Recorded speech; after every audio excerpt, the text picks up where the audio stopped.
There's a lot at stake for all of the families that are connected to these very heavy legal questions. An attorney in court today even said that families are kind of re-victimized by the death row appeals process. The families and the individuals on death row are having to hang on through a very lengthy and a very heart-wrenching path for justice.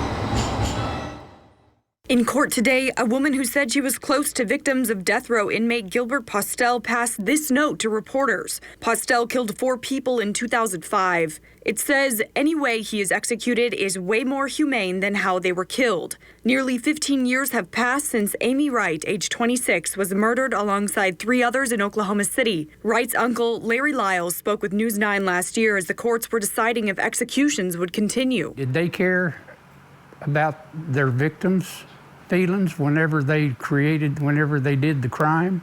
Did they care about the victims' suffering and all? No, they didn't care. Meanwhile, as victims await their justice, campaigns to save the life of Julius Jones on death row for the killing of Edmund father Paul Howell have garnered national attention. I want to share with you the story of Julius Jones, a man you may not have heard of, but whose current circumstances demand your attention.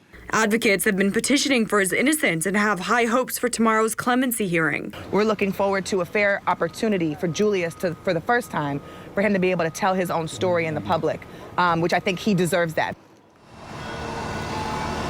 Within the past hour, all 5 of those plaintiffs filed an appeal with the 10th Circuit Court, hoping to stop scheduled executions, the first of which is this Thursday for inmate John Grant.